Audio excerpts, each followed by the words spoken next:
Voilà, je me suis mis à l'abri du vent. Je commence cette vidéo de travers. J'ai une petite pensée quand même pour Léo Green Spider et puis pour mon ami Francesco, Franck Léo Tremendous.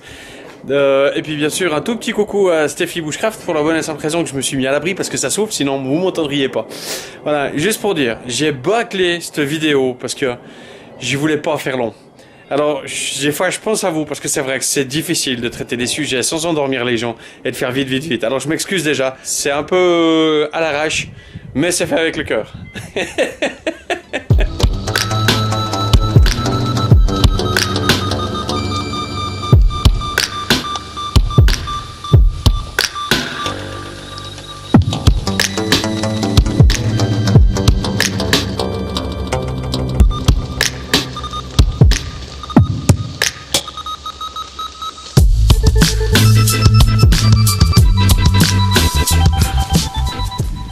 Salut, c'est Stéphane.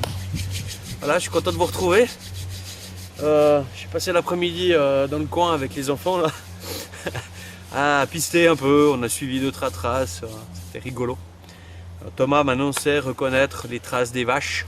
Voilà, elles sont plus profondes et il y a des bœufs à côté. Voilà. Je souhaite la bienvenue à tous les nouveaux abonnés. Je vois que l'automne arrive, les gens sortent moins, passent plus de temps devant YouTube, ça monte en flèche. Hein, vous êtes en manque, mais sortez, sortez. Donc aujourd'hui, on se retrouve pour deux petites choses, beaucoup de blabla. Je suis désolé, c'est pas extraordinaire, mais il y a deux choses en tout cas marquantes pour ces 2 dernières semaines pour moi. Donc je suis allé faire, pour ceux qui ont suivi sur la page Facebook, ils ont suivi, je suis descendu à Tarbes. D'ailleurs, cette veste... on est encore le témoin, il reste encore de la mousse de la forêt de Monco et quelques épines de ronces, n'est-ce pas? Donc je suis allé faire un stage niveau 1 de survie chez le VSF. Ah, je me rappelle jamais, je suis vraiment mauvais. Donc je vous mettrai le lien hein, évidemment vers le forum et l'école de John. Donc John C, je pense qu'il y en a beaucoup qui le...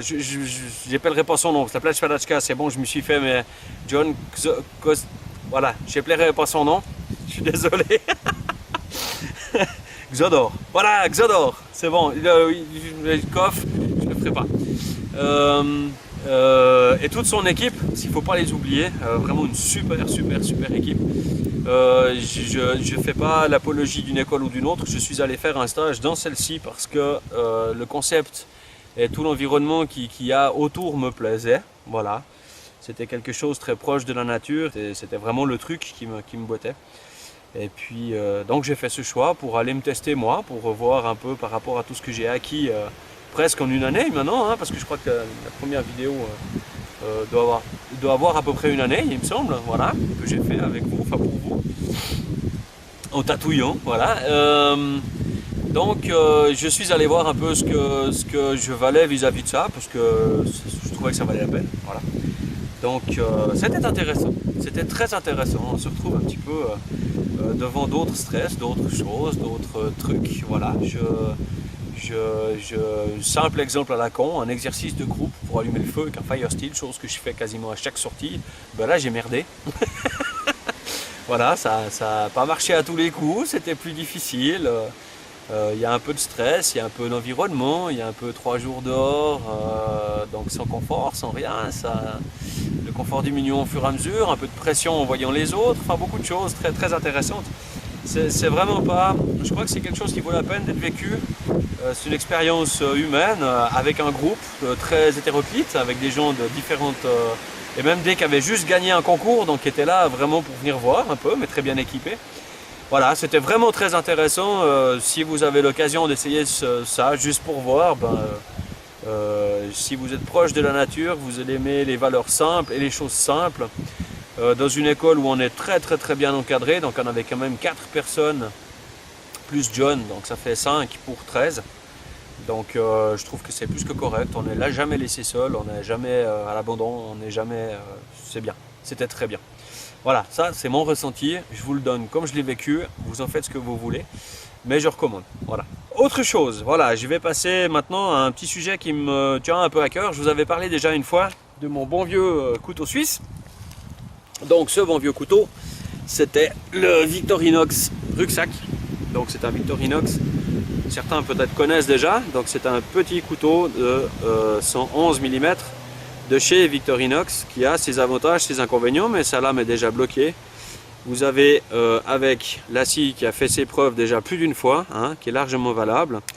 Vous avez le tournevis et le décapsuleur. Et puis son ouvre-boîte avec son mini tournevis. Ça je vais revenir dessus parce que c'est le truc qui m'a un petit peu perturbé dans un autre truc. Ensuite vous avez le tire-bouchon et le poinçon. Le poinçon sur l'ancien modèle est équipé d'un trou. Voilà, et puis le cure-dent et la petite pincette. Voilà, ça c'est un modèle honnêtement pour notre activité que je trouve largement suffisant en termes de taille, de poids. C'est un couteau de pêche vraiment utile. Moi, ça fait 20 ans qu'il m'accompagne, il était dans mon sac de bouffe quand je sortais moins. Maintenant il ressort un petit peu avec moi. Malgré que j'en ai un autre, et un vieux aussi, enfin pas si vieux que ça, mais c'est encore un Wenger. Donc c'était encore un Wenger fait sous licence Wenger par la fabrique Wenger. Le concept est le même, c'est la même chose que le Victorinox en gros, sauf qu'il n'a pas le cure-dent et la pincette. On a aussi un poinçon avec un trou, donc qui vous permet de coudre, hein. Le trou c'est pas anodin, ça vous permettra de coudre hein, au travers même du cuir ou de n'importe. Le poinçon est peut-être un petit peu moins tranchant, on n'a pas de coupant, mais bon voilà. La grande lame, le grand tournevis avec le décapsuleur, plus une petite encoche qui sert à dénuder les câbles. Bon, c'est pas vraiment... Quand on est électricien, on le fait un petit peu avec les dents des fois, donc voilà. Et je trouvais l'avantage indéniable des lames Wenger, c'était l'ouvre-boîte. Parce que l'ouvre-boîte est vraiment, sérieusement, super pratique, non seulement pour ouvrir les boîtes, c'est pas un truc de fillette. Hein, si je compare à celui qui est livré avec Victorinox, c'est pas tout à fait la même chose. Donc ici on a une espèce de petite lame assez faible avec un petit tournevis assez faible par rapport à cette espèce de bout de ferraille qui est quand même vachement épais de chez Wenger. Le truc sert aussi à gratter le Firesteel, il sert aussi à tailler du bois s'il faut, ou même de la ferraille quand il faut, ou n'importe pour gratter un peu. C'était vraiment quelque chose de solide, de court et qui était vraiment un petit plus sur ces Wenger. Maintenant celui-là était encore un modèle 130 mm, c'est un bon couteau, j'ai encore la pochette avec qui vient sur le côté, et puis c'était surtout un Wenger. Aujourd'hui Victorinox a racheté Wenger, donc produit encore des Wenger sous leur marque, donc clairement noté Victorinox. Et ici j'ai le Ranger 79 pour les Français. Le 79 c'est le modèle une main sans serration, parce que ça ne m'intéressait pas, même si ça va bien pour le saucisson, c'était pas forcément le but premier. Donc ils ont repris quelques concepts de Wenger qui étaient quand même vraiment quelque chose de bien. Dans la même gamme de couteaux chez Victorinox par exemple, la sécurité de la lame c'est encore un truc qu'on doit pousser avec le pouce. Moi je dis que pour les filles il faut avoir des gros pouces. Wenger était très fort, eux la sécurité se pousse sur l'écusson suisse. Sur le premier que j'ai eu, j'ai cherché un moment. Et simplement on arrive même à une main, donc ouais, une main c'est plus dur, mais à une main contre la jambe on arrive à replier cette lame et pousser cette sécurité assez facilement. Triste à mourir, Victorinox n'a pas cru bon de rééditer leur ouvre-boîte solide. Ils ont remis la petite merde qu'il y avait sur les Victorinox de base. Je trouve ça un peu tristounet. Mais bon, ma foi, voilà, on fera avec quoi. C'est un peu dommage parce que c'était vraiment un atout. Sinon, on se retrouve avec la lame de scie qui est un tout petit peu plus longue que sur mon rucksack. Hein. Donc c'est quand même quelque chose, on gagne 1,5 cm, mais ça fait rien, ça aide des fois. L'épaisseur est relativement la même. La lame n'a pas de sécurité. Et puis on retrouve autrement le tournevis. La même chose que sur le Wenger.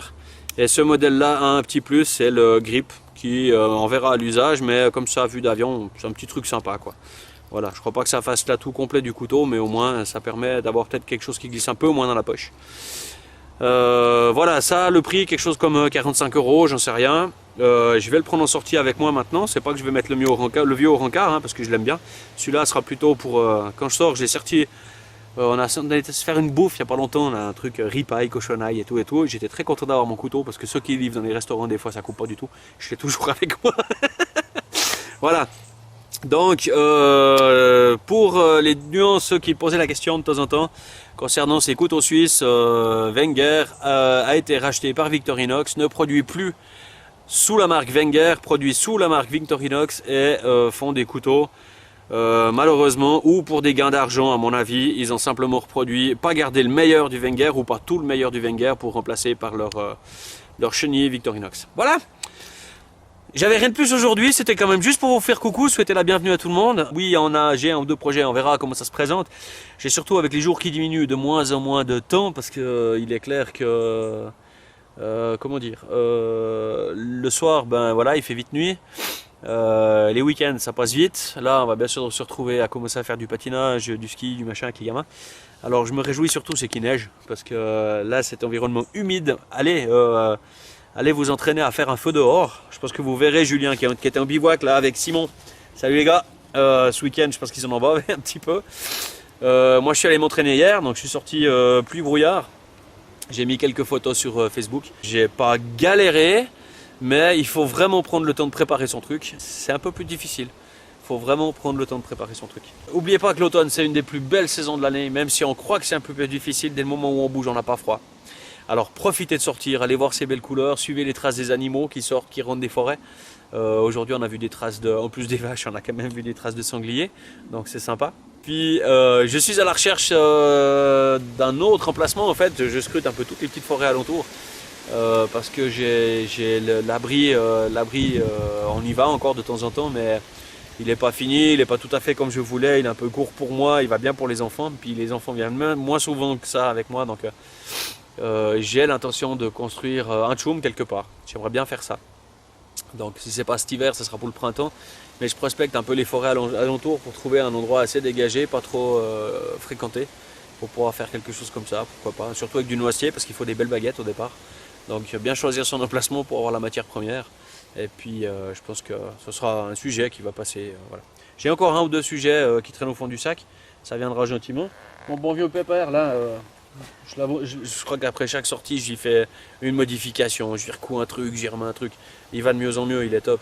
Mais je vais recevoir un nouveau sac lundi, on verra ce que ça va donner, je vous dirai si c'est bien ou pas. Coupure par accord, voilà, j'ai 3 couteaux dans les mains parce que c'est coupé.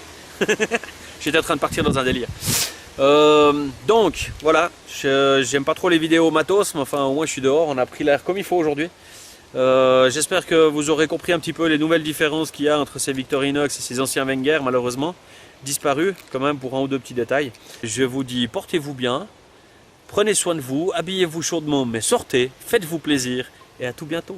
Ciao.